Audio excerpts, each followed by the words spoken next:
Super. Ça, c'est mon cue.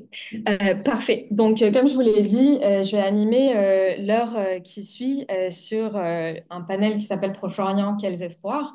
Je suis ravie de vous accueillir et d'animer ce panel avec vous.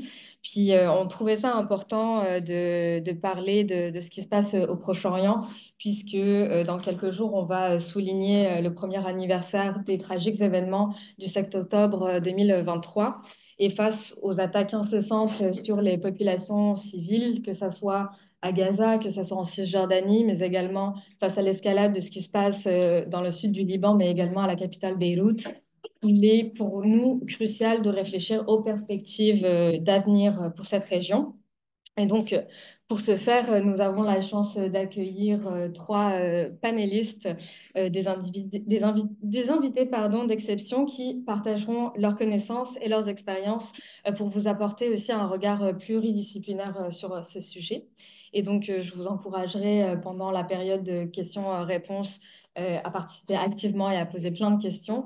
Puis, sans plus tarder, je pense qu'on va pouvoir commencer.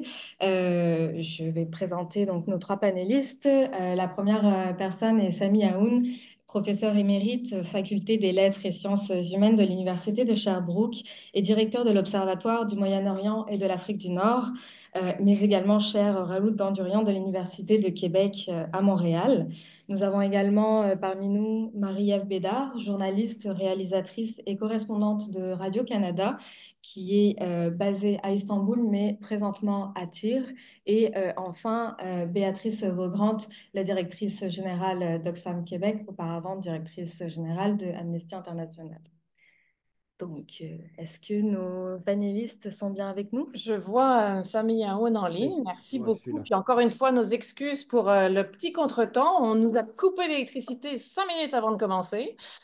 Il nous a tenus sur le gros nerf un petit peu, mais on a tout retrouvé. Donc merci de votre patience infinie, vraiment. Merci. Oui. Monsieur Aoun, à vous. Oui, merci encore pour l'invitation, mais simplement, euh, vous comprenez que je suis avec une raison froide quand je traite les choses politiques. Alors, excusez-moi, je sais que dans l'humanitaire, on a plus des émotions et c'est en votre honneur. Alors, c'est en ce sens que je répondrai en survol certainement et rapidement aux deux questions qui ont été certainement proposées. Euh, Vous les connaissez, j'espère. C'est la première question, c'est autour quels sont les défis géopolitiques et les alliances stratégiques dans le Proche-Orient. Et deuxième question, c'était ouvrir les signes d'espoir. Je sais que c'est un trou de souris pour aller là-dedans et trouver beaucoup d'espoir, mais vous êtes très bien motivé pour comprendre que simplement par l'engagement, on peut continuer à espérer. L'autre point aussi important, la guerre est comme quand même assez cohabitante dans ce Moyen-Orient. La région est sismique, soit dès ses origines, quand ces États-nations ont été formés sur les vestiges de l'Empire ottoman, mais on ne va pas aller trop loin. On va considérer, si vous le permettez, sur deux questions les plus importantes pour vous, qui sont dans le feu de l'action. Certainement Gaza et le Liban dans les dernières journées et dernières certainement heures. Et je sais, Marie-Ève Bédard est très compétente et je la salue et je salue son courage, son audace et surtout son professionnalisme dans le temps de crise. Donc pour la première partie, qui sont les défis géopolitiques, euh, certainement ce Moyen-Orient a été toujours au cœur des rivalités, qu'elles soient occidentales, non occidentales, extérieures. Et la cause palestinienne, le problème palestinien, va rester le cœur de ces rivalités, et parce que soit qu'il est un alibi ou un prétexte pour d'autres points, c'est-à-dire la domination sur cet espace du Moyen-Orient. Encore, les régimes qui sont en place, arabes, israéliens ou extérieurs, iraniens ou turcs ou d'autres aussi utilisent la cause palestinienne par une instrumentalisation, soit pour gagner de la légitimité pour leur propre régime, soit aussi pour répondre à des convictions idéologiques, même religieuses, que l'État d'Israël est un État anormal, cancer, qu'il faut le soutenir. Et on met sur le dos d'Israël certainement la plupart des problèmes, même tous les problèmes de la région. Alors, je reviendrai donc sur ces points comme arrière-plan, mais prenons le premier cas, Gaza et Hezbollah au Liban. Comme vous le remarquez bien, Gaza n'a pas été possible le 7 octobre par cette frappe. Si le ciel était bleu, il n'y avait pas de problème.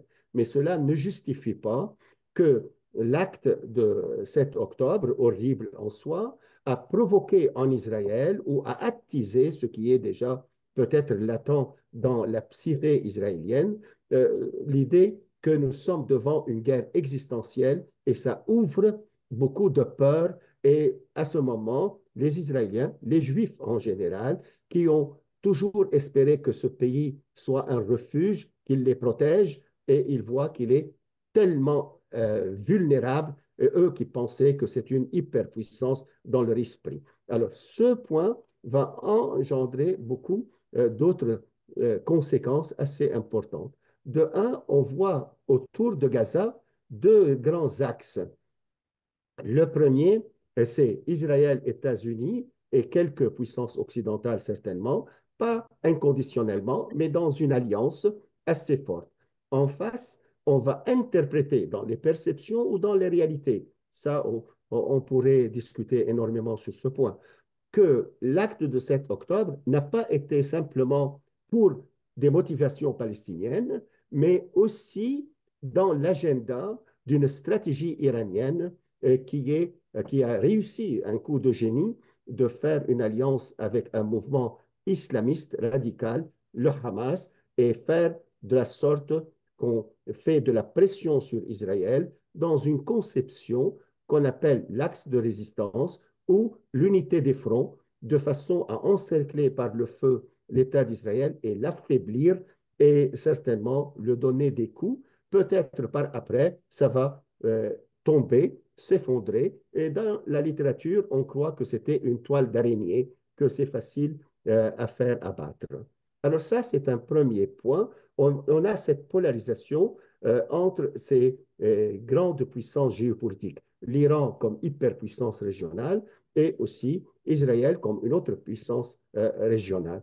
Et dans le cœur de ce conflit ou de cette confrontation, on voit l'affaiblissement de l'ordre politique arabe, de la sorte que les puissances arabes s'affaiblissent et n'arrivent pas, le cas de l'Égypte, n'arrive pas ni à promouvoir la paix, ni à imposer la guerre contre Israël, parce qu'ils sont signataires de paix. Alors, c'est à ce moment, on voit cette polarisation qui va englober la cause centrale dans ce Moyen-Orient, qui est la cause palestinienne. Je descends un peu vers maintenant le Hezbollah. Le Hezbollah, comme le Hamas, qui est une alliance, si vous voulez, avec l'Iran, le Hezbollah est une organisation organiquement, idéologiquement, est partie presque intégrée ou totalement intégrée par la force Al-Quds, donc dans la garde révolutionnaire iranienne. Sur ce point, on voit que le conflit se glisse vers être entre des idéologies religieuses, sectaires, qu'elles soient talmudiques israéliennes, messianiques, qu'elles soient islamisme radical et certainement sunnite dans le cas de Hamas et dans le Hezbollah, c'est plutôt islamisme chiite. Alors, ce qui nous dit grand, parce que dans la région, il y a aussi une autre polarisation, une autre concurrence, rivalité, c'est l'axe iranien, mais aussi de résistance, et il y a l'axe saoudien. Donc, les pays signataires de la paix et l'Arabie saoudite qui était en train de normaliser avec Israël à la veille du 7 octobre. Et d'ailleurs, un des objectifs du 7 octobre dans les perceptions au moins saoudiennes et émiraties et au bahreïni, c'était justement pour entraver cette normalisation dans le... Alors, c'est un autre niveau de cette polarisation. je veux m'attarder encore sur les puissances extérieures. Les puissances extérieures, certainement le Moyen-Orient a été dans une longue date sous ce qu'on appelle la Pax Americana. La Pax Americana a fait les accords de Camp David et par la suite, il y a eu beaucoup d'accords. Et les derniers, en 2022, quand ils ont fait les accords d'Abraham. En bloc, il y a quelques 7, 8 pays musulmans arabes qui ont signé la paix pour Israël, avec Israël.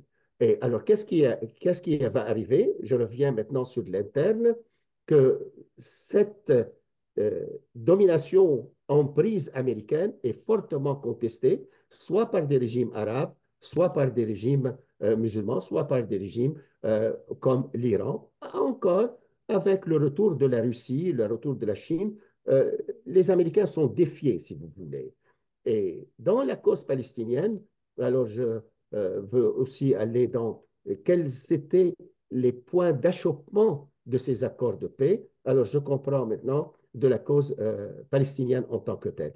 C'est vrai qu'il y a eu beaucoup de tentatives de paix qui étaient au bord de succès, mais il y a un accident, un attentat, un assassinat qui vient dérailler. Le premier attentat qui a fait dérailler les accords de paix ou le rapprochement de paix, pour ne pas rentrer dans les détails, c'est l'assassinat de M. Rabin, Yitzhak Rabin, qui était l'homme fort en Israël, un général et ouvert à la paix, avec hésitation, mais il était là. Il a été assassiné par qui? Par l'extrême droite religieuse israélienne.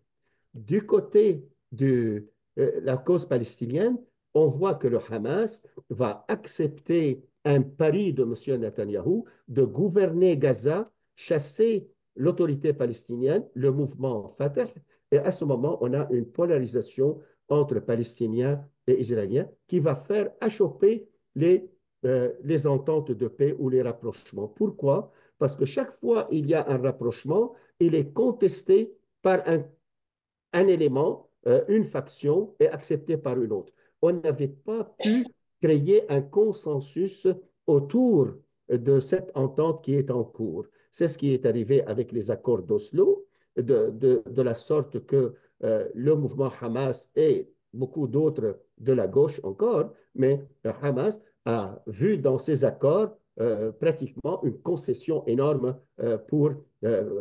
en faveur d'Israël. Ce qui est arrivé encore, et c'est ce qui est un peu paradoxal, c'est grâce aux accords d'Oslo que Hamas va prendre le pouvoir à Gaza et d'ailleurs remporter des élections.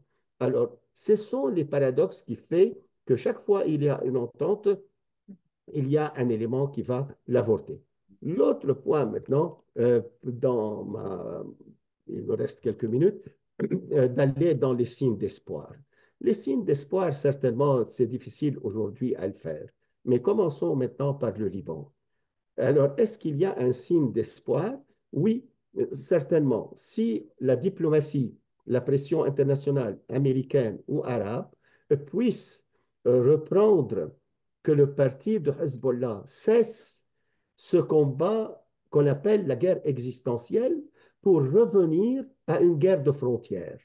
On cesse de parler de la libération de toute la Palestine ou d'autres, de la sorte qu'on pourrait reprendre la dynamique des négociations autour des frontières, comment peut-être appliquer la résolution 1701 à titre d'exemple autour de la ligne bleue, fixer les frontières, et comme déjà le Hezbollah a accepté de faire les accords de Karish dans la démarcation des frontières autour du champ gazier, et il y a eu presque un partenariat entre Hezbollah et Israël sur ce point. On peut élargir ce genre d'entente qui pourrait être bénéfique et reprendre que la guerre ne soit plus une guerre nihiliste ou d'anéantissement de l'ennemi.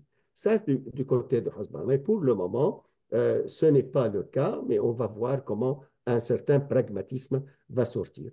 Pour la question de Gaza, voilà aussi quelque chose qui est assez intéressant. Est-ce que le Hamas va accepter de réintégrer ou d'intégrer l'Organisation de libération palestinienne, accepter que cette organisation a déjà reconnu l'État d'Israël et a déjà reconnu la solution à deux États, qui a été quand même déraillée par l'extrémisme israélien, sioniste religieux, qui voulait toujours continuer une guerre d'anéantissement, une guerre existentielle. Alors, en ce sens, les modérés tout au long de l'histoire de la Palestine et de la cause palestinienne ont été toujours intimidés par des surenchères et par le fait qu'il n'y a pas vraiment un consensus large autour est-ce qu'on va aller à la guerre tous ou on va aller à la paix tous. Ça, c'est le point qui manquait. Maintenant, comme vous le savez, cette région a été déçue par l'échec de toute la mobilisation de ce qu'on appelle le printemps arabe. Et ce printemps arabe, malheureusement, quand il a échoué, a montré que les instances dictatoriales autoritaires dans la région sont très solides toujours. Ils peuvent étouffer tout espoir de démocratie, de libéralisme dans cet espace. C'est malheureux. Et aussi, on voit de l'autre côté que les idéologies religieuses en Israël et dans l'espace arabe, islamisme radical particulièrement, reste, c'est qui impose le rythme et la cadence de la décision stratégique et même de la décision politique et culturelle. Sur ce point, il n'y a pas vraiment des signes d'espoir, mais je vous dis, il y a eu quelques peut-être tentatives. Je termine avec la dernière entre Yehoud Olmert, qui est un ancien premier ministre israélien. Malheureusement, son parcours a été teinté par quelques scandales de corruption, et un qui est très connu dans la partie palestinienne, Nasser al-Qudwa, qui est le neveu de Yasser Arafat et qui a en même temps été une personnalité influente. Mais ils ont fait un accord, mais le malheur, c'est un accord qui a été pensé par deux personnes, deux personnalités, mais ça n'a pas été élargi pour accepter la solution à deux États et accepter qu'il y a des problèmes qui ne sont pas solubles et d'autres qui sont solubles, entre autres, surtout créer la solution à deux États et peut-être balayer les obstacles qui sont en cours. Ce que je dis, la région, la cause palestinienne particulièrement, est dans une situation, je dirais, un blocage, un verrouillage très important. Alors, on va savoir comment en sortir et essayer de débloquer. Il faut que les Israéliens, les élites, les Palestiniens, les élites comprennent que la population israélienne est là pour rester, la population palestinienne est là pour rester, et comme vous le savez plus que moi, la démographie dans la Palestine mandataire est à peu près 50-50 entre ces deux populations. Alors, il faut peut-être chercher à être une diplomatie innovante, une diplomatie créative pour pouvoir sortir de ce point. Merci pour vous. Merci, Anne. Aoun, je vous ai demandé quand même un exercice assez ardu, c'est-à-dire de résumer un contexte très compliqué en quelques minutes, mais vous avez relevé le défi. Ah, c'est gentil. Donc, merci pour ça. Ce que je retiens de votre intervention, c'est il y a une forte polarisation et de multiples acteurs qui sont main dans la main dans ce contexte assez, je dirais, volatile et très fragile. Je vais maintenant passer à notre deuxième panéliste qui est Marie-Ève Bédard, plus sur la question du traitement médiatique. Donc, Marie-Ève, je voudrais savoir comment les médias internationaux couvrent-ils les événements au Proche-Orient par rapport aux médias locaux et quelles différences observez-vous dans leur approche respective? Je pense que la plus importante des différences en ce moment, d'abord, merci de l'invitation. Malgré l'heure tardive, ça me fait très plaisir d'être là. Je dirais crûment dès le départ que la plus importante des différences en ce moment, si on parle du conflit à Gaza, par exemple, c'est que les journalistes internationaux ne le couvrent qu'à distance parce qu'on n'a pas accès et que les journalistes locaux, les journalistes palestiniens, couvrent cette guerre en payant de leur vie dans une proportion qu'on n'a jamais vue dans un conflit précédemment. Selon qui fait les calculs, On a perdu entre 110 et 130 journalistes et travailleurs des médias, surtout à Gaza, mais quelques-uns au Liban aussi, où je me trouve maintenant, 2 journalistes israéliens. Et ça, c'est une différence qui est toujours présente, mais là, elle est spectaculaire depuis près d'un an maintenant. Ce qui fait que il y a une... Bon, alors pour eux, c'est un risque énorme à la fois dans l'exercice de leur métier, mais aussi parce qu'ils sont partie prenante de cette guerre, ils la subissent. Avec leur famille, ils sont complètement déplacés.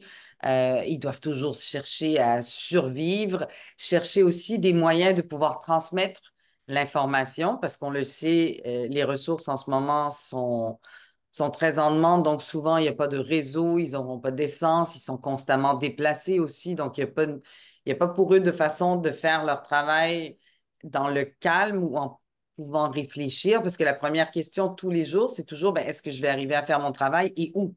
Parce qu'on dicte aussi un peu les territoires qui peuvent être couverts avec les ordres d'évacuation et de déplacement qu'on a vus depuis un an. On est parti du nord vers le sud, remonté vers le centre avec les zones humanitaires. Tout ça, c'est d'une complexité énorme. Alors que pour les journalistes internationaux, en ce moment, ce qu'on fait, c'est à distance, c'est-à-dire qu'on peut téléphoner à des gens, on peut faire des liens vidéo, on peut être en Zoom comme on le fait maintenant, mais c'est une coupure du terrain qui nous prive de nos sens.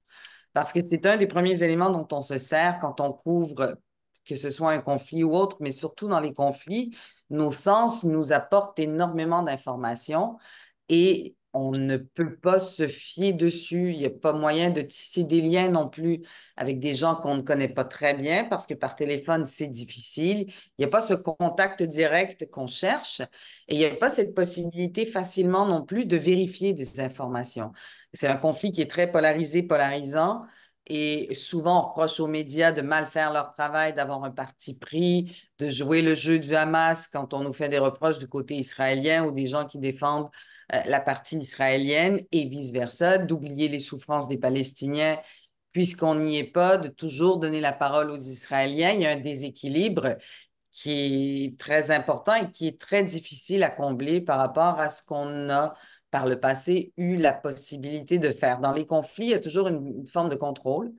Euh, alors, si je prends comme point de comparaison le Liban ici, par exemple, où j'ai un accès, je suis physiquement présente, je peux voir certaines choses, mais il y a quand même des parties prenantes à ce conflit qui contrôlent le territoire. Ici, dans le sud, à Tyr, le Hezbollah, il est tout puissant. Une anecdote pour vous illustrer un peu le phénomène, j'étais aujourd'hui près d'un hôpital dans la ville de Tyr. Il y a des gens qui s'approchent et soudainement, tout le monde est un chef, tout le monde est le chef de section. Personne ne se présente, mais on demande nos papiers, on a nos autorisations avec le tampon du gouvernement libanais. Et un des hommes qui nous a approchés dit, mais ça, c'est un autre pays, madame. Vos papiers ne valent rien ici. Parce qu'il y a dans ce pays une force qui est le Hezbollah, qui est une force militaire, mais qui est une force politique et qui ne reconnaît pas euh, le gouvernement libanais dans ses structures. Ici, c'est le Hezbollah qui décide. Donc, il y a cette forme de contrôle-là où je dois demander la permission à des gens qui ne veulent souvent pas s'identifier et qui vont de toute façon nous rendre la vie très difficile. Si on décide de ne pas nous donner accès, c'est fini. Et on a très peu de recours. C'est pas unique au Liban. Dans tous les conflits, les hommes armés prennent les décisions. Et dans les débuts des conflits, comme on le voit maintenant, on est dans l'urgence, il y a les évacuations, il y a énormément de blessés, les hôpitaux sont débordés. Tout le monde se donne un peu le mandat d'empêcher parce qu'il y a une peur aussi, il y a une méfiance, il y a une perte de confiance. Alors ça, déjà, c'est une complexité à laquelle on fait face quand on est présent. Quand on n'y est pas, on ne peut pas parler en toute connaissance de cause de ce que l'armée israélienne à Gaza fait. On ne peut pas vérifier les allégations de crimes de guerre sans passer par des interprètes, par des appels. Et c'est très difficile de savoir finalement à qui on s'adresse véritablement et de vérifier nos informations. Mais pas plus qu'on peut aussi vérifier ce qu'on reproche au Hamas, des crimes de guerre qui seraient commis, l'utilisation de boucliers humains, le vol de l'aide humanitaire. On est toujours bombardé d'informations, mais qu'on ne peut jamais recueillir de première main. Et ça complexifie beaucoup notre travail, ça lui enlève une valeur aussi et ça met en danger des collègues sur qui on s'appuie énormément et qui sont seuls face à une situation par rapport à laquelle ils ne peuvent pas avoir le même recul que nous. C'est impossible. Ils vivent ce conflit, ils se prennent les bombes et ils sont eux-mêmes dans la souffrance des gens qu'ils essaient de décrire. Et ils ont moins de liberté aussi, peut-être par rapport aux entités qui contrôlent le territoire parce que ben, ils vivent parmi eux. Donc, c'est un fossé énorme en ce moment qu'on voit entre la presse internationale et la presse locale. Merci beaucoup, Marie-Ève. Sami Aoun nous parlait de pression internationale. La pression internationale, à mon sens, passe aussi à travers les médias. Et donc, comme vous le mentionnez, il est difficile pour vous, que ce soit les journalistes internationaux, mais aussi locaux, de faire dignement leur travail et en sécurité malgré le contexte. J'ai une seconde question pour vous, Marie-Ève. Parce que j'ai fait mes devoirs, dans une précédente interview, vous avez mentionné que la méfiance envers les journalistes est exacerbée par la polarisation, la propagande et la désinformation. Comme vous l'avez mentionné, il est difficile de vérifier vos sources. Donc, moi, ma question, ça serait la suivante. Comment ces phénomènes influencent-ils, selon vous, le travail des journalistes, leur perception dans des environnements où la confiance dans les médias est déjà fragile? Et puis, comment renforcer cette confiance du public envers les médias pour que tous et toutes ayons accès à de l'information? Bon, alors la polarisation et la méfiance qui s'installe, ben, c'est l'exemple que je vous décrivais aujourd'hui en est un, en quelque sorte. Il y a une notion de contrôle, mais il y a un contrôle qui s'exerce de façon beaucoup plus importante ici, par exemple, envers la presse internationale. Pourquoi est-ce que le Canada s'intéresse à nous? Qu'est-ce que vous faites ici? Il y a énormément d'informations maintenant qui sont propagées et c'est pas le seul endroit où on le vit. Ça a été très similaire au début de la guerre en Ukraine aussi, où j'ai passé beaucoup de temps. Il y a même l'armée à un moment qui distribuait des messages sur les réseaux sociaux qui, à mon sens, mettaient tous les journalistes en danger parce que on disait aux gens de se méfier des caméras, de la presse, que c'était des espions russes, qu'ils étaient là pour déterminer les cibles qui devaient être frappées. Je l'ai vécu en Syrie aussi quand on était à Alep au début. Euh, de la guerre là-bas où les gens avaient l'impression qu'une fois que les journalistes passaient, c'est là où il y avait des frappes et qu'on détruisait leurs habitations, les hôpitaux. Donc, les gens avaient peur de nous.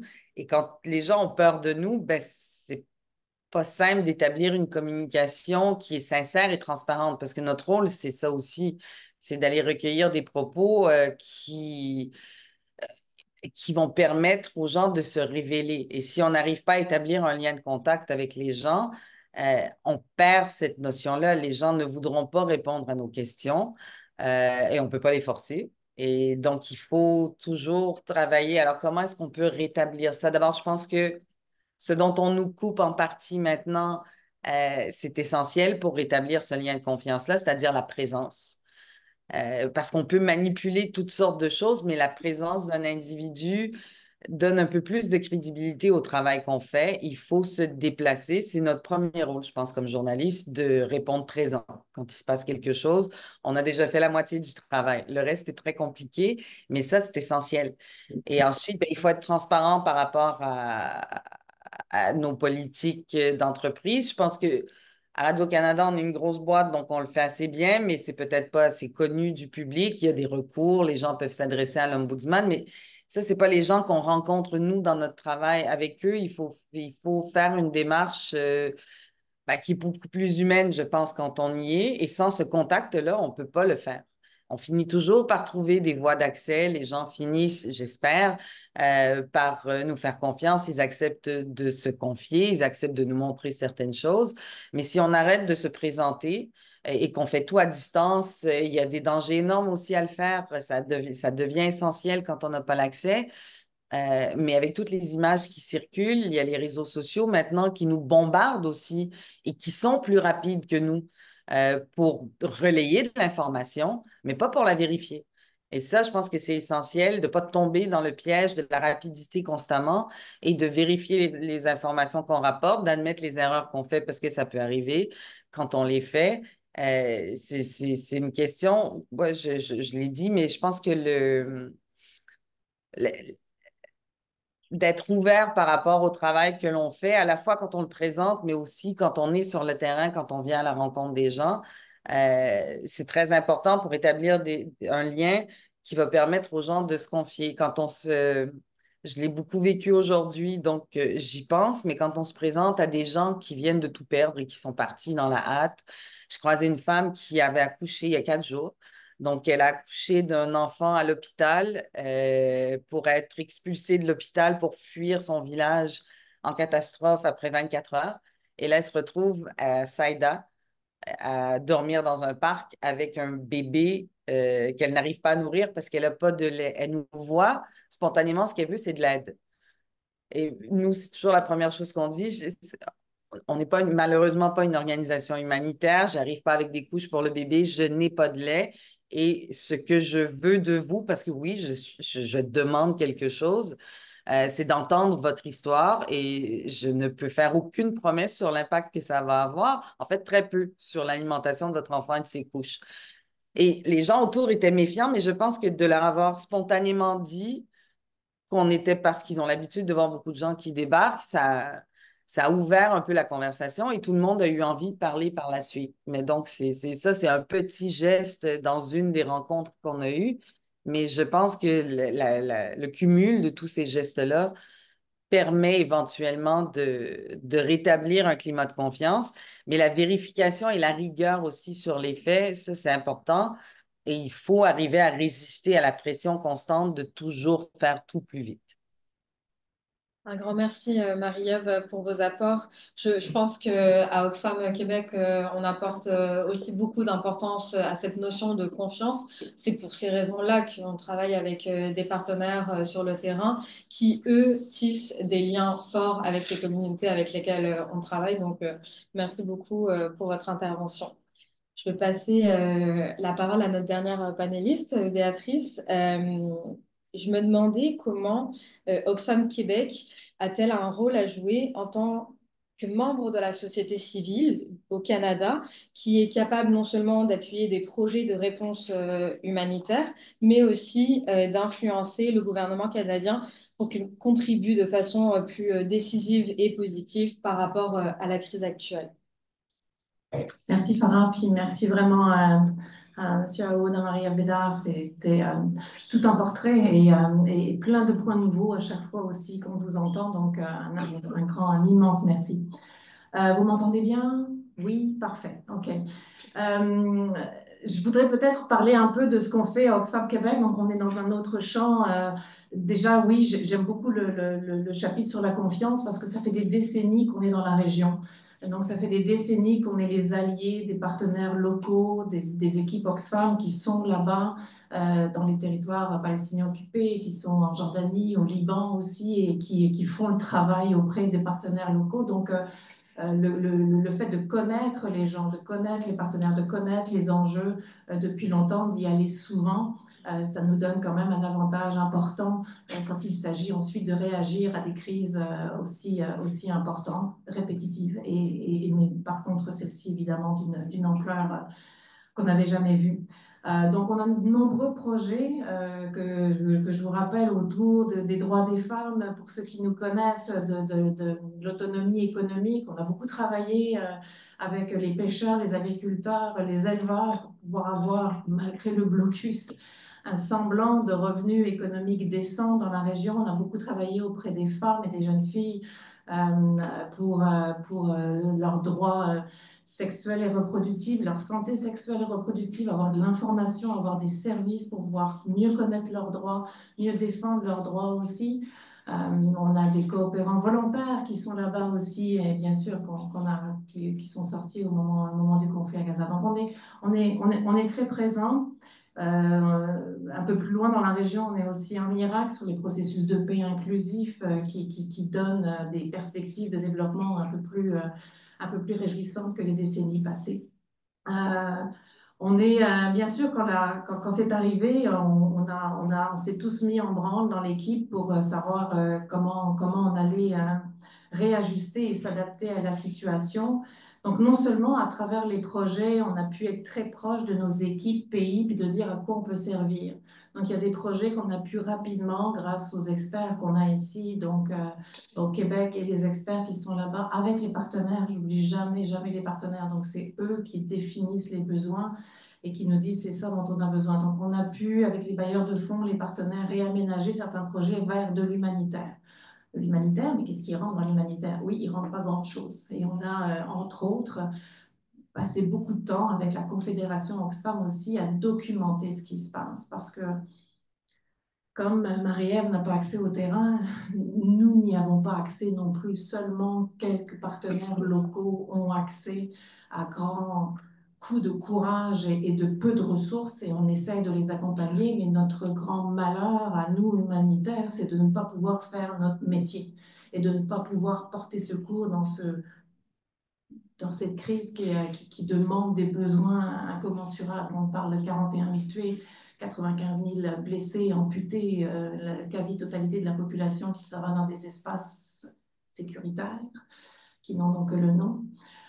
Donc, il faudrait qu'on agisse et on n'agit pas. Mais donc, ce que ça nous a demandé, et qui n'est en général pas notre métier dans le côté humanitaire, c'est d'aller faire du plaidoyer à Ottawa, plaidoyer à l'ONU, plaidoyer dans les grandes capitales pour dire on veut un cessez-le-feu, on doit intervenir, on doit porter secours à la population. Et ça, c'est ce qu'on a, c'est notre rôle qu'on a fait ces derniers mois à Oxfam Québec. C'est d'abord de travailler beaucoup à Montréal et au Québec en coalition. C'est pas chacun pour soi, mais on a travaillé avec d'autres ONG humanitaires aussi qui avaient le même drame que nous. On est allé maintes et maintes fois taper à la porte, frapper à la porte du ministère du Développement international, même de la ministre des Affaires étrangères, qui est en général pas notre interlocutrice pour ce genre d'événement-là, mais là qui l'était évidemment clairement. Et après moult mois, des comités sénatoriaux, des comités parlementaires, etc., et beaucoup de pression au niveau de plaidoyer, on a réussi à faire bouger un peu donc le Canada pour enfin accepter et demander un cessez-le-feu. Et finalement, quelques mois plus tard aussi, enfin accepter qu'il fallait, oui, arrêter et suspendre le transfert des armes vers Israël. Quand il y a clairement un encadrement législatif qui nous permet de le faire et que clairement ici, nous avons la documentation pour le faire. Donc, on a vraiment mis en branle la machine de plaidoyer, on a vraiment mis en branle aussi la machine mobilisation avec vous, avec nos membres, avec les donateurs, avec les sympathisants dans la rue, sur leurs lignes, sur leurs écrans et sur le clavier, bien sûr, des stunts, comme on appelle, des manifestations, des conférences de presse, des pétitions, etc. Et encore une fois, ensemble avec les autres ONG humanitaires pour qu'on soit vraiment solide et ensemble sur cette cause-là.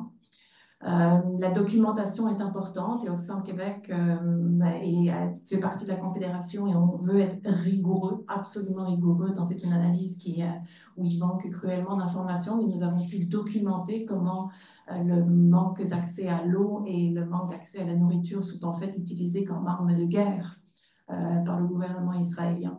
Et donc en dépit total du droit international humanitaire. Donc ça aussi, c'était pour nous important de documenter qu'en ce moment, à Gaza, il y a 4,74 litres par personne et par jour. À Montréal, on est à plus de 300 litres par personne et par jour.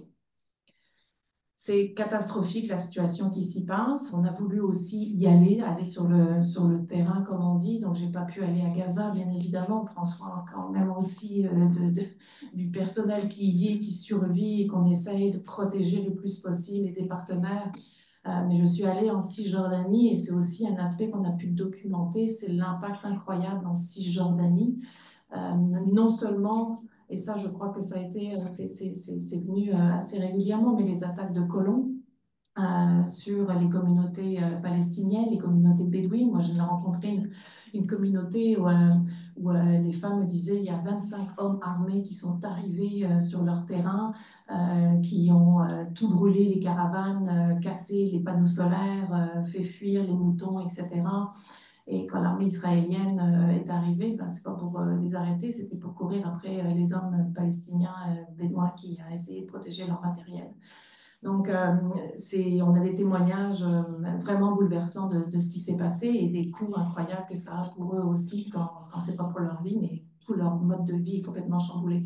Mais ce que j'ai vu aussi, c'est toute la situation économique en Cisjordanie. Donc, il n'y a plus de boulot, il y a du chômage, tout le commerce est arrêté. Israël ne paye pas les taxes qui sont perçues dans les territoires palestiniens, mais ne les reverse pas l'autorité palestinienne. Donc, les fonctionnaires ne sont pas payés, ou sont payés à 60%, 50% de leur salaire. Donc, la situation économique est vraiment épouvantable. J'ai rencontré la mairesse adjointe de Hébron. Hébron, c'est comme la Beauce chez nous. C'est des gens d'affaires, c'est des gens de business, c'est vraiment des gens qui ont le sens des affaires et qui veulent participer aux solutions, qui veulent vraiment faire partie aussi de la reconstruction de Gaza. Mais là, sont des villes comme Ramallah, en fait, où on m'a dit Ramallah, c'est une ville fantôme. Tellement vraiment ce qui s'y passe, les activités sont arrêtées. Et Hébron, encore pire, on a fermé toute une rue avec plein de magasins. Et donc, c'est le désert total. Donc, par la documentation, par le plaidoyer, par la mobilisation, on a fait beaucoup de choses. Ça a bouleversé évidemment toutes nos façons de faire. On s'attendait pas à des crises, ça c'est clair. Mais quand on est sur Gaza, le plan opérationnel, il prend un peu le bord. Hein. Donc, comment rester motivé dans l'équipe, une équipe aussi qui est très proche, qui a vécu pour certains d'entre eux en Palestine, qui ont des liens très proches aussi. Donc, comment prendre soin de nous. Ça aussi, c'était important, bien entendu, et prendre soin de notre collègue. Mais j'ai vraiment vu des situations épouvantables, comme ce que disait aussi Marie-Ève, des femmes qui étaient le 6 octobre à Jérusalem, qui venaient de Gaza parce que leur fils son fils avait une maladie grave. Et le 7 octobre, on l'a empêché de revenir à Gaza, n'a pas pu soigner son fils, a été éjecté aussi de Jérusalem. Tous les gens qui n'étaient pas de Jérusalem sont sortis de Jérusalem. Les gens de Cisjordanie ne peuvent pas aller à Jérusalem. Et donc, elle est bloquée en ce moment avec son deuxième fils qui est malade, gravement, et qui va certainement mourir de la même maladie que son premier fils, dont son premier fils est mort. Des partenaires absolument fantastiques de courage. Les jeunes là-bas ont des nouveaux handicaps, alors indépendamment aussi de tous ceux qui sont maintenant handicapés et amputés. Mais on a rencontré, j'étais en réunion, là, puis ils ont dû sortir parce que leur refuge avait été bombardé. Mais la personne qui est restée disait on peut même pas passer des appareils auditifs parce que les jeunes deviennent sourds à cause des bombardements. Et donc, on essaie de passer un certain nombre d'appareils auditifs. Les appareils auditifs sont refusés parce que ça peut être du matériel dont le Hamas pourrait utiliser. Beaucoup de mobilisation. On continue sur la mobilisation, on continue sur l'aide humanitaire le plus possible aussi. Le droit international, il n'est pas mort, il évolue. Il y a la Cour internationale de justice qui a rendu quand même des décisions importantes. Donc, on a besoin d'une constante mobilisation. On a besoin de ce cessez-le-feu. On a vraiment besoin de votre appui. Et on est, Oxfam Québec, toujours sur la ligne de feu sur ça. Et encore plus maintenant avec l'humanitaire et le Liban. Merci beaucoup, Béatrice. J'ai une seconde et dernière question pour toi. Tu l'as mentionné, la justice de genre est au cœur de notre travail, entre autres, avec la justice climatique et la justice économique. Donc, moi, je me demandais dans quelle mesure le leadership féministe peut-il soutenir la population locale et renforcer les efforts de paix dans la région. C'est un travail de fond qu'on fait avec beaucoup d'organisations de droits des femmes qui parfois sont officielles ou moins officielles ou autres, mais qu'on soutient, que ce soit à travers les coopérants, à travers des projets de soutien et d'organisation des organisations de droits des femmes, de formation et d'éducation sur les droits des femmes aux féministes à travers ALCL qui font l'agenda. C'est clairement pas l'Ouest qui va leur dire c'est quoi le féminisme, c'est leur propre agenda. Mais on a vraiment tout un chantier de soutien des organisations de droits des femmes dans toute la région et particulièrement aussi dans les territoires occupés. Dans les territoires occupés, si on veut que les femmes participent non seulement aux décisions qui les concernent, mais à toutes les décisions et qu'elles soient aux tables de décision, il leur faut un revenu économique et il leur faut toute la jouissance de leurs droits sexuels et reproductifs. Donc, on a vraiment des projets, un projet Pouvoir choisir, entre autres sur vraiment l'accès aux services de santé, l'accès à la formation sur leurs droits sexuels et reproductifs et un travail de plaidoyer. Donc, c'est un travail de fond qui ne donnera pas la paix demain matin, mais qui nous permet tout de suite aussi d'assurer que les transformations sont là. On n'abandonne pas aussi le travail important d'éducation en droit et de soutien aux organisations en droits des femmes. Quand on a rencontré la ministre Joly, et elle y est elle est très ouverte aussi à l'entendre et à le mettre en place le plus possible, c'est quand il y aura un processus de paix, s'il vous plaît, est-ce qu'on pourrait ne pas remettre les mêmes joueurs à la table? Est-ce qu'on pourrait remettre à la table aussi des leaders féministes qui existent, qui sont là, mais qui sont souvent mises de côté ou ignorées ou carrément pas invitées? Nous avons des noms, nous, les partenaires locaux ont des gens, des femmes fortes, des femmes brillantes qui peuvent participer au processus de paix. Donc, en attendant d'avoir ce cessez-le-feu-là, on travaille aussi à pouvoir permettre que les femmes puissent totalement participer au processus de paix aussi. Et ça, c'est vraiment un point important pour nous. Mais le pouvoir économique, c'est le dernier lieu aussi. On a travaillé longtemps, et bien sûr pas dans cette situation-là, entre autres à Gaza, mais pour vraiment l'autonomie économique des femmes. J'ai rencontré des femmes qui font partie de projets agriculture et j'ai rencontré des gens vraiment extraordinaires qui ont fait même comment on appelle ça, un sentier pour le patrimoine palestinien, en fait. Quand il y aura la paix, un jour, on ira tous, hein. Mais c'est vraiment tout un sentier absolument épatant qui repasse par les sites historiques en Palestine.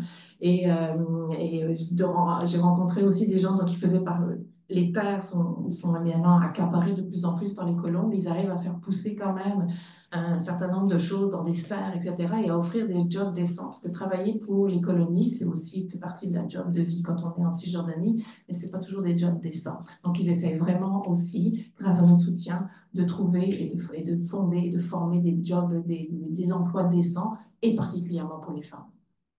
Merci beaucoup, Béatrice.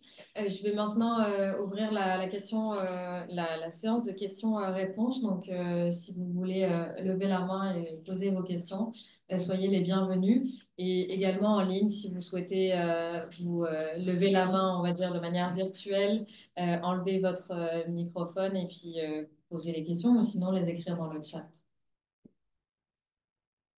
Bonjour, je m'appelle Tommy Bureau, je suis du mouvement ACT de la CSQ, partenaire de longue date d'Oxfam pour tous les enjeux qui touchent l'éducation, aux droits humains et à la solidarité internationale. Je salue spécifiquement Sami Aoun qui m'a enseigné aussi à l'Université de Sherbrooke. Moi, ma question, c'est en lien avec nos membres qui sont des enseignants, des enseignantes beaucoup, des éducatrices, des éducateurs à distance, au primaire, au secondaire, qui souhaitent parler de ces enjeux-là avec des enfants, avec des jeunes, qui parle de toutes sortes d'enjeux, mais quand on parle du Proche-Orient, de ce qui se passe actuellement, on a parlé de polarisation, c'est compliqué, les réactions peuvent être vives, et ils se demandent souvent par quel angle l'aborder, comment on peut aborder ces questions-là. Évidemment, quand nous-mêmes, on n'est pas versés, comme Sami Aoun et autres, dans l'histoire complète de ces conflits-là. En quelques mots, je sais que c'est pas simple, mais comment aborder ces questions-là avec des personnes, des jeunes particulièrement, qui ne sont pas initiés et qui ont envie de parler de droits humains, qui ont envie de voir quelle différence ils peuvent faire. Sami Aoun ou Marie-Ève Bédard, est-ce que vous voulez ajouter sur cette question? Marie-Ève, qui est sur mute, on ne vous entend pas. Entendu.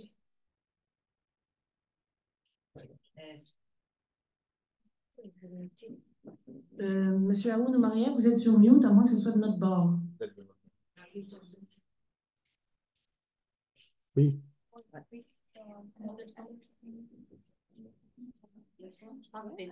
À droite, votre microphone n'est pas correct. Non, parce que c'est les sons abattus.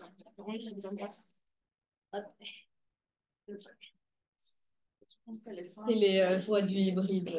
Ça sera pas bien long.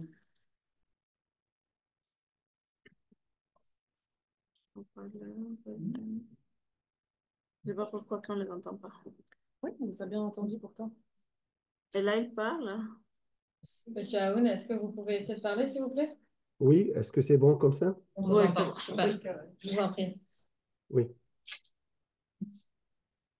Peut-être, si j'ai bien saisi la question, parce qu'il y avait comme aussi un bruit dans mes oreilles, aussi c'est dû au vieillissement encore.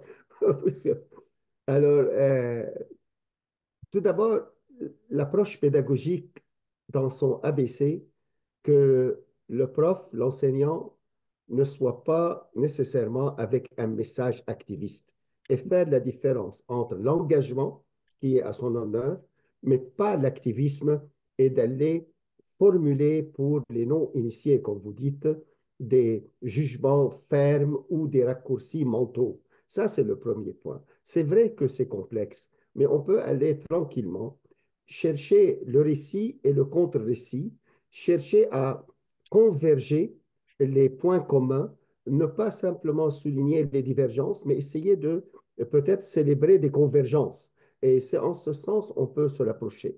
L'autre point qui est important, on a parlé beaucoup de confiance, ce que j'admire beaucoup, soit avec Madame Bédard, soit avec Béatrice, c'est vraiment, il faut qu'on projette une confiance, que nous ne sommes pas ici pour traiter les gens comme des valises ou, par exemple, leur dire simplement de ce que les propagandes disent. Et aussi, je souligne un autre point, faire la différence entre ce qui est dans les mentalités de complot, dans les mentalités peut-être un peu, je dirais, farfelues, qui ne respectent pas ni l'esprit critique, ni l'esprit autocritique. Alors, si on peut aller dans cette méthodologie, on est capable de le faire. Mais aussi, il faut concéder qu'on a des différents récits divergents, contradictoires dans cette région. Il suffit d'exposer pour chaque partie, essayer de chercher ce qui est commun, ce qui est aussi pour le bien commun. Comme vous le remarquez, par exemple, sur la question du Liban maintenant, il y a une réalité, c'est l'échec du projet national libanais, l'échec du projet étatique libanais, de la sorte que le Hezbollah devient soit un État parallèle, et comme ça a été bien souligné par Marie-Ève, soit un État qui veut imposer son dictat. Pourquoi? Parce que l'État central n'a pas assumé ses responsabilités à l'égard de sa société.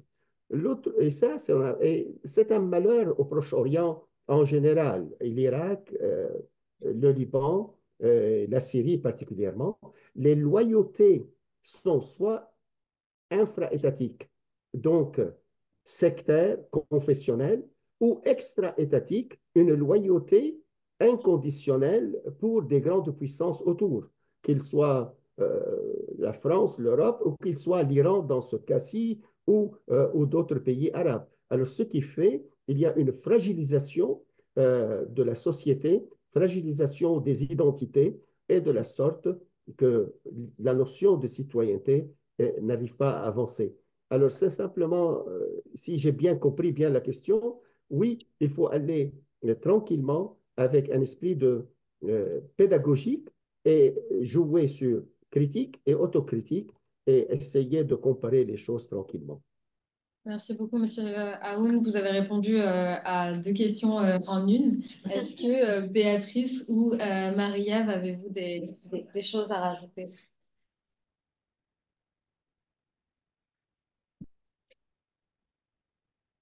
Elle a son microphone en mute, en fait, Ouais, à la maison. t'es sur mute, Marie-Ève? Est-ce que vous m'entendez? Ah oui. Ah oui. Non, ben, très brièvement sur cette question pédagogique, parce que je n'ai pas une salle de classe et je ne fais pas passer d'examen à qui que ce soit nous écoute. Mais je pense que sur cette notion de respecter les gens qui nous écoutent, c'est pour moi toujours, j'essaie de me faire un point d'honneur à chaque fois dans un reportage, euh, de m'effacer en exposant ce que les gens ont à dire. Et que ce soit des politiciens, que ce soit des témoins, des choses comme ça. Et je le constate beaucoup par les messages que je reçois. Quand on arrive à faire ça et donner la parole aux gens suffisamment longtemps pour qu'ils expliquent leur idée jusqu'au bout et qu'on présente une diversité d'opinions avec lesquelles on n'est pas nécessairement d'accord, je n'ai pas à commenter, mais de se retirer par rapport à ça et de présenter les faits et de présenter les faits alternatifs aussi parce que tout le monde ne les interprète pas de la même façon. Ça permet aux gens d'être ouverts et de recevoir ce qu'on leur dit et ensuite de se former une opinion et souvent de développer un intérêt. Parce qu'on leur impose pas un point de vue, on leur impose pas une vision, on leur offre un assortiment et souvent, c'est là où je vois que les gens commencent à comprendre, donc s'intéressent plus et restent curieux. On a des téléspectateurs qui sont parfois fidèles et qui commandent beaucoup, mais c'est toujours un peu le point commun. Ah là, j'ai compris, donc je m'intéresse, donc ça me préoccupe et se forment avec ça leurs opinions et développent leur curiosité. Merci beaucoup. Béatrice? Euh, Oui, en tout cas, moi, je suis convaincue de faut sortir de parler à nos cercles de convaincus. Faut parler à du monde qui n'est pas forcément convaincu et donc auquel cas commencer déjà à les écouter et sans jugement, mais de comprendre leur perspective. Et c'est souvent quelque chose que je dis souvent, d'aller chercher des milieux, des gens, d'autres voix pour pouvoir écouter puis de savoir nous-mêmes nous adapter à voici ce qui se dit. Donc ça, c'est vraiment un principe important. Sur ce qui concerne, entre autres, particulièrement Gaza, ben, notre point de vue, il est surtout de faire le travail humanitaire. Pour faire le travail humanitaire, il faut qu'on ait un cessez-le-feu, il faut qu'on libère les otages. Ça nous paraît absolument essentiel avant d'entamer ensuite les discussions plus politiques sur les frontières et quelle forme de paix ou de stabilisation ça peut prendre, entre autres avec la participation des femmes. Mais à court terme, c'est là où je dirais, c'est là notre militantisme, c'est qu'on a besoin de la mobilisation du monde, on a besoin de dire un cessez-le-feu durable, ça va nous permettre de porter secours au monde, ça va nous permettre d'entrer l'accès humanitaire, ça va permettre, c'est ce qu'on souhaite, de libérer les otages, absolument, ne les oublie pas. C'est ce qu'on souhaite à court terme. Et ça, en ce sens-là, on sera toujours militant. Merci beaucoup. Si vous me permettez, je vais alterner les questions en ligne et dans la salle. Donc, Andréane, est-ce que tu as une question en ligne, s'il te plaît? Alors, je suis la porte-parole de l'Église pour les gens en ligne. On a une question de José qui est en deux parties, donc tenez-vous bien. Bonsoir. En quoi les récentes attaques d'Israël au Liban changent le portrait de la situation? Partie 1. Partie 2. Est-ce que la Russie et la Chine sont aussi impliquées dans le conflit au Moyen-Orient? Y a-t-il des liens cachés avec la guerre en Ukraine? Alors, Monsieur Aoun, je pense que vous avez répondu brièvement tout à l'heure à la première partie de la question de José. Donc, peut-être s'attarder un petit peu plus sur la seconde partie de la question. C'est-à-dire la Chine et la Russie, j'ai bien compris? Oui. Oui, oui, certainement.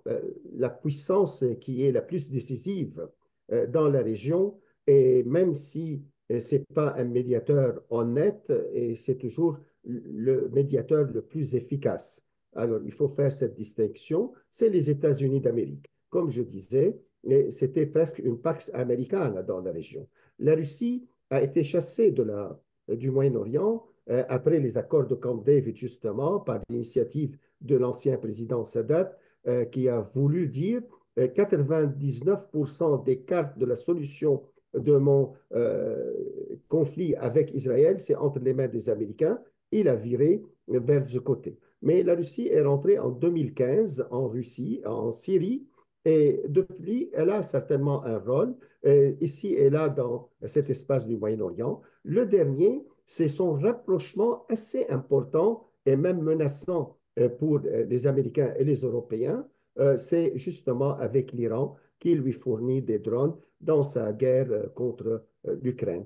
Mais la Russie, jusqu'à maintenant, n'a pas pu s'imposer, si vous voulez, comme acteur. Ce qui est en avantage de la Russie et de la Chine particulièrement, c'est qu'il y a dans la région ce qu'on appelle la philosophie ou la doctrine ou l'approche de multi-alignement, c'est-à-dire l'Arabie saoudite, oui, je suis l'allié le plus important des États-Unis, mais cela ne me bloque pas la possibilité que je me rapproche de la Chine, je me rapproche de la Russie. Et c'est ce qu'ils font. Même pour les Émirats arabes unis, on les voit par exemple dans les libérations des otages ukrainiens et russes, ce sont les deux médiateurs les plus importants, les Saoudiens et les Émiratis, à titre d'exemple. Mais oui, la Chine est présente. D'ailleurs, j'ai fait allusion que le 7 octobre avait une dimension régionale, non pas simplement palestinienne, c'est justement, il y avait un projet de corridor, on l'appelle le corridor indien.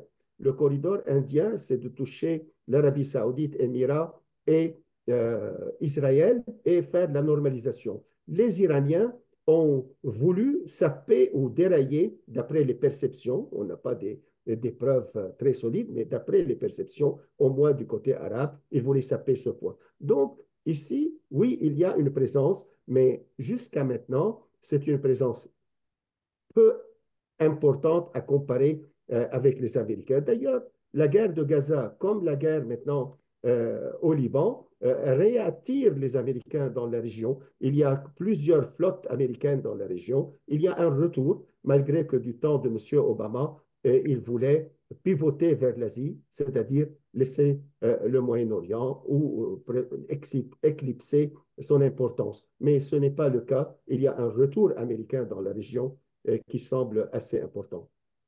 Merci beaucoup, Monsieur Aoun. On arrive à la fin de ce panel. Je pense que c'est un sujet qui mérite de le traiter sur plusieurs heures.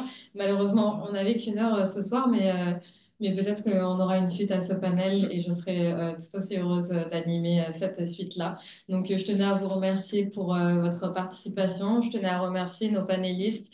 Je sais que pour Marie-Ève Bédard, il est tard à l'heure actuelle. Donc, un grand merci de vous être rejoint à nous malgré le décalage horaire et aussi la fatigue qui a dû vous donner là cette journée. Donc, un grand merci à Monsieur Aoun qui a dressé un portrait et nous a donné une analyse géopolitique en quelques minutes seulement. Merci pour cela et merci également à Béatrice pour tes apports. Je pense que c'est également intéressant de comprendre réellement la nature de notre travail à Oxfam Québec.